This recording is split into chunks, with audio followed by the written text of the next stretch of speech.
Hello friends, welcome back to Janna's recipes. ഇന്നത്തെ വീഡിയോയിൽ നമുക്ക് ഈ ചൂട് സമയത്ത് നല്ല റിഫ്രഷിംഗ് ആയിട്ട് കുടിക്കാൻ പറ്റിയിട്ടുള്ള ഒരു അടിപൊളി ലൈമിൻ്റെ റെസിപ്പി ആയിട്ടാണ് വന്നിട്ടുള്ളത്. സാധാരണ വീട്ടിൽ എപ്പോഴും ഉണ്ടാകുന്ന ചേരുവകൾ മാത്രം വെച്ചിട്ടാണ് ഇത് ഉണ്ടാക്കിയിട്ടുള്ളത്. എന്നാൽ സാധാരണ കുടിക്കുന്നതിൽ നിന്നും ഒരു വ്യത്യാസമായിട്ടുള്ളൊരു ടേസ്റ്റും അതുപോലെ തന്നെ കാണുമ്പോഴും ഒരു വ്യത്യാസം അങ്ങനെയുള്ളൊരു ലൈമാണ്. അപ്പോൾ നമുക്കിത് എങ്ങനെയാണ് ഉണ്ടാക്കുന്നതെന്ന് നോക്കാം. അപ്പോൾ ഈ ലൈമിൻ്റെ റെസിപ്പി നിങ്ങൾക്ക് ഇഷ്ടമാവുകയാണെന്നുണ്ടെങ്കിൽ ഒന്ന് ലൈക്ക് ചെയ്യാനും ചാനലൊന്ന് സബ്സ്ക്രൈബ് ചെയ്ത് സപ്പോർട്ട് ചെയ്യാനും നിങ്ങളുടെ അഭിപ്രായം കമൻ്റായിട്ട് അറിയിക്കാനും മറക്കരുത്. അപ്പോൾ ഈ ലൈം ഉണ്ടാക്കാനായിട്ട് ഞാൻ മിക്സി ജാറിലേക്ക് 1 കപ്പ് വെള്ളം ഒഴിച്ചു കൊടുത്തിട്ടുണ്ട്. ഇതിലേക്ക് 1/2 കപ്പ് ചിരുവിയ തേങ്ങയാണ് ഇട്ട് കൊടുത്തിട്ടുള്ളത്. തേങ്ങ കൂടുതൽ വേണ്ട, ഇതേപോലെ 1/2 കപ്പ് തന്നെ മതി. കൂടുതലായാൽ തേങ്ങാപ്പാലിൻ്റെ ആ ഒരു ടേസ്റ്റ് വരും. ഇനി ഇതിലേക്ക് 1 ടേബിൾ സ്പൂൺ ചെറുനാരങ്ങ നീരും മധുരത്തിന് ആവശ്യമായിട്ട് പഞ്ചസാരയും കൂടി ചേർക്കാം. ഞാനൊരു 3 ടേബിൾ സ്പൂൺ ചേർത്തിട്ടുണ്ട്. നമ്മളുടെ മധുരം നോക്കിയിട്ട് അതിനനുസരിച്ച് ചേർത്താൽ മതി.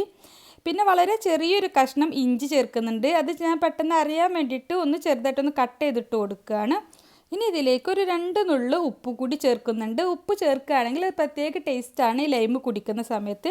ഇനി ഇതെല്ലാം കൂടി നന്നായിട്ടൊന്ന് ബ്ലെൻഡ് ചെയ്തെടുക്കാം. അതിനുശേഷം നമുക്കിതിലേക്ക് 1 കപ്പ് കൂടി വെള്ളം ഒഴിച്ചു കൊടുക്കാം. നമ്മൾ ആദ്യം 1 കപ്പ് വെള്ളം മാത്രമേ ഒഴിച്ചിട്ടുണ്ടായിരുന്നുള്ളൂ.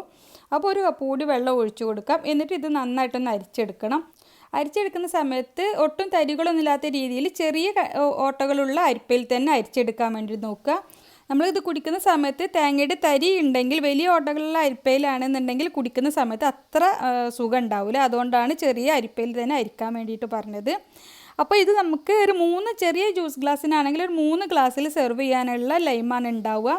അപ്പോൾ നമ്മൾ സാധാരണ ഉണ്ടാക്കുന്ന ലൈമിൽ നിന്നും വ്യത്യാസമായിട്ട് വീട്ടിൽ പെട്ടെന്നൊരു ഗസ്റ്റൊക്കെ വരുന്ന സമയത്ത് വെറൈറ്റി ആയിട്ട് ഉണ്ടാക്കാൻ പറ്റിയിട്ടുള്ള ഒരു കോക്കനട്ട് ലൈമാണ് നമ്മൾ ഉണ്ടാക്കിയിട്ടുള്ളത്. വളരെ സിമ്പിളാണ് ഉണ്ടാക്കാൻ, എന്നാൽ കുടിക്കാൻ നല്ല ടേസ്റ്റാണ്. ഇതേ അളവിൽ തന്നെ എല്ലാ ചേരുവകളും ചേർത്തിട്ട് ഉണ്ടാക്കി നോക്കുക.